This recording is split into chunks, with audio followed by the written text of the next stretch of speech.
It's so nice to be here today for such an important cause, which is the empowerment of women, especially here in Malaysia. Too often the subject of empowerment of women is relegated to the sidelines, sometimes even ignored. And let me say this right off the bat. The empowerment of women is good, not only for every woman in Malaysia, not only for every woman in the world, but for every person, every man. Empowering women is good for me. It's good for every person. You might ask, why is this so important? All of us have women in our lives. I grew up in a family of women.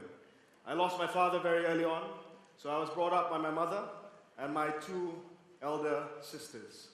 And not just that, not just us having women in our lives, mothers, sisters, spouse, best friend, but what about the bigger picture? It's because women care more about educating children, ensuring that there are household savings, ensuring that the family has access to food in trying months. Women are the pioneers of movements that have helped to change the world. A lady by the name of Jane Addams founded the first ever social welfare center in the world in Chicago. A woman by the name of Clara Barton founded the American Red Cross right here in Malaysia. A lady by the name of Dr. Jamila founded Mercy Malaysia, which goes all around the world helping people. These are women's achievements built not only based on ability, but also on their aspiration to make the world a better place. Women contribute just about 40% of world GDP. But if we want to count the economic power by including childcare and work at home, this percentage increases to way above 50%. That's not all. There are many, many more examples that show women help greatly in contributing to the development of this world. History shows that countries are more peaceful and more prosperous when women are empowered. Women don't go to war. At least they don't start world wars. History shows us that the world cares more about long-term sustainability, climate change, equality, because of women. Empowering women ensures that it's not just women who are empowered, but the entire next generation that they bring forward. And this is not just true about the world, it's also true about Malaysia. 49%, half of our population, consists of the fair agenda. There are more than 13 million women in Malaysia. Can we afford to underutilize half our population? Can we aim to be a developed country if our women are unemployed or underemployed?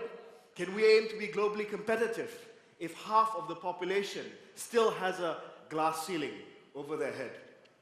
No nation on earth can afford to underutilize half of their population, but we are. We still are in Malaysia underutilizing this force, half of our population, the women of Malaysia. Our rank in the global gender gap has gone down from 72 in 2006 to 107 in 2014. We're not doing well.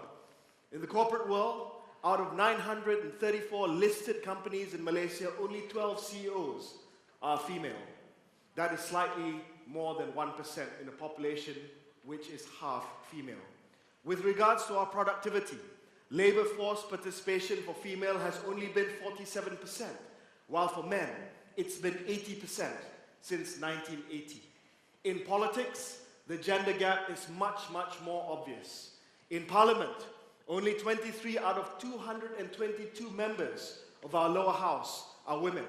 That's just over 10%. And listen to this. Since independence, there has never been more than 3 women in cabinet at any one time. That is just below 10% in the highest governing body in the country. It's already 2015, as Justin Trudeau said. This is a serious problem with serious consequences, and we will benefit greatly if we really address this right now. And how? Now, Abed alluded to a study by McKinsey saying that raising the participation rate of women in the labor market in Malaysia to match Singapore and South Korea has the potential to increase our GDP between 6 to 9 billion ringgit.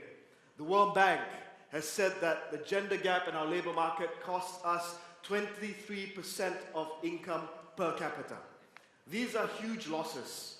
yet also within it huge potential if we can unlock it. So why can't we? Is it because we do not have women of quality?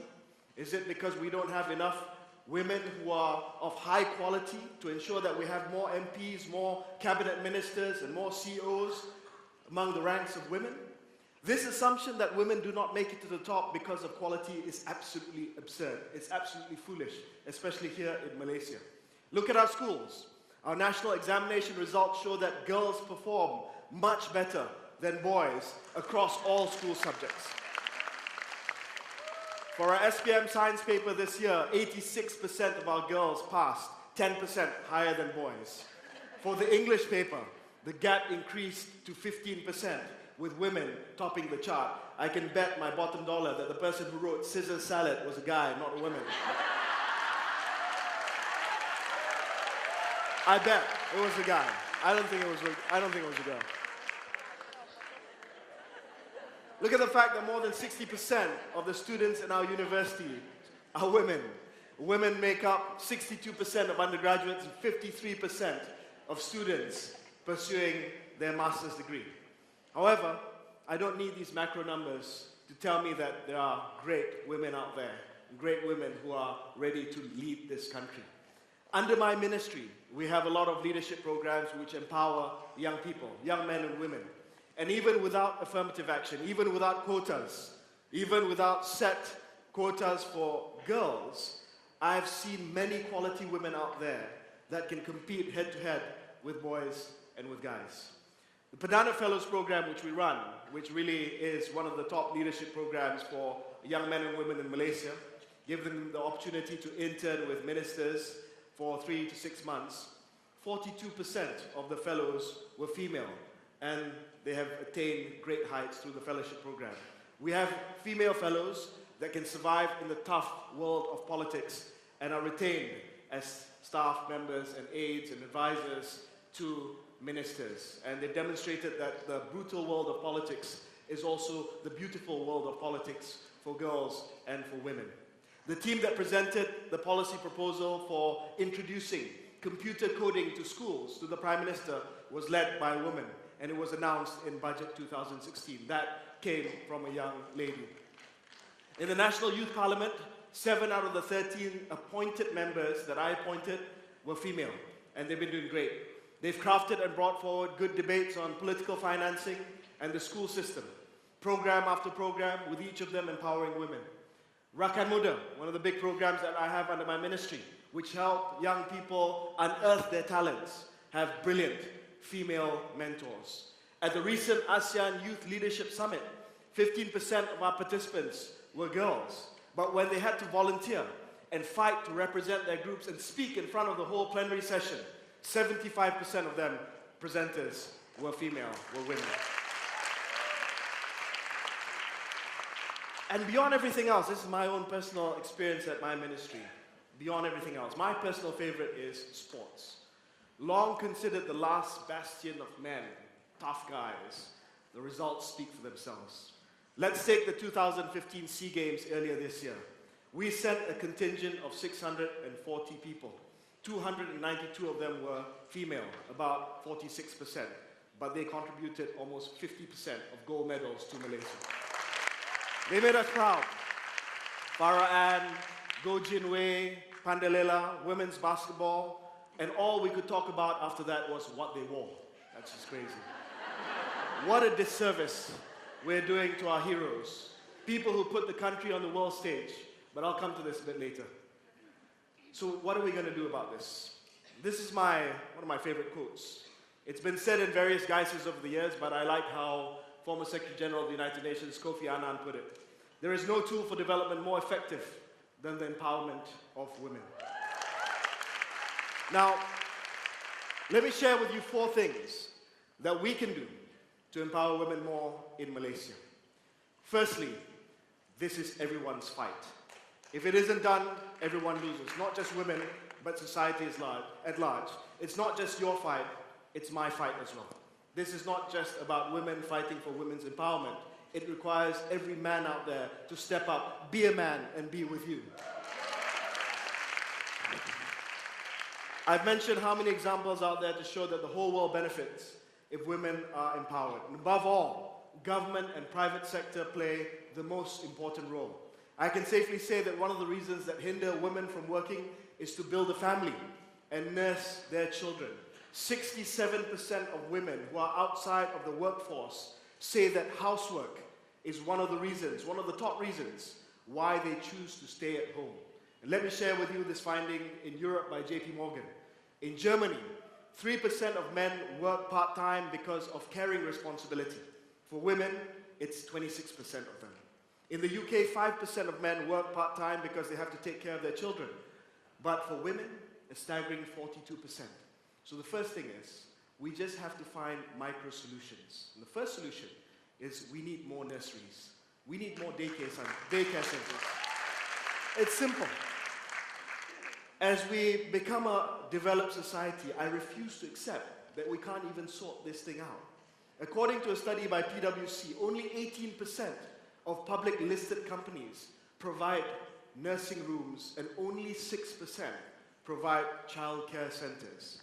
In Parliament, before I became a minister, I advocated for childcare centers in workplaces to be a compulsory requirement for all offices by the local government.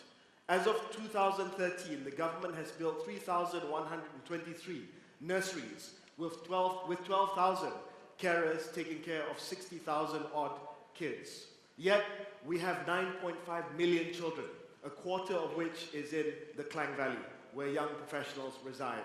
The number of children per nursery was 47 in 2005 and now down to 40. But we should bring this number down lower and lower so parents feel safe, they feel comfortable, they feel confident to send their kids to nurseries. So firstly, we need more nurseries. Second, we need flexi hours for women and men to work from home. I mean, it's not just about women working from home. If the man decides he wants to work from home, he should have that option to work from home as well, to keep and preserve the family unit, so that the parents are confident that they can raise their kids as well as have a career. In Europe, 23% of women would like to have more flexible working hours. If I do a random survey out there, I'm very sure the finding will be the same, if not higher. Minister, you're doing well in this life because you're very active and you seem to be doing well in your portfolio, but you're not doing so well in your afterlife because you're not telling our female athletes to cover themselves. And this is what I was told in Parliament. But it's not just really about that. It's not about the sexist remarks that were made in public about what Farah Ann wore. It is bigger than that, and it cuts through the very fabric of our society. And what is it about? It's not about the attire. It's not about the sexist remarks. It is about women being allowed to make their own choices. That's what this is about. We've always maintained that it should be the athlete's choice to wear what she wants to wear. If they want to cover up, then so be it. If they don't, it is their choice.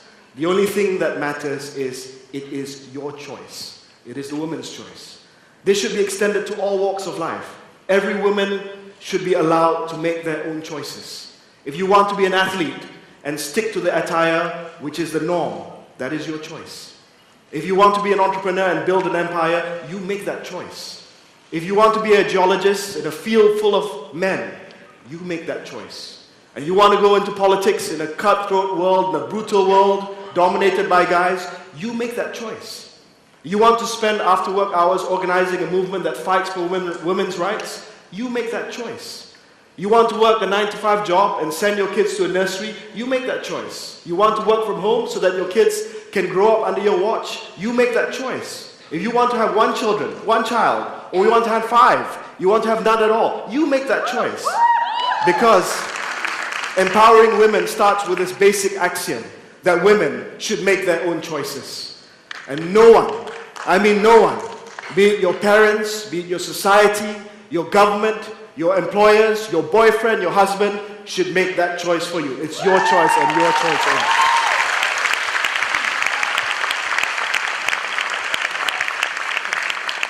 Let me end with this ancient Chinese proverb. When sleeping women wake, mountains move.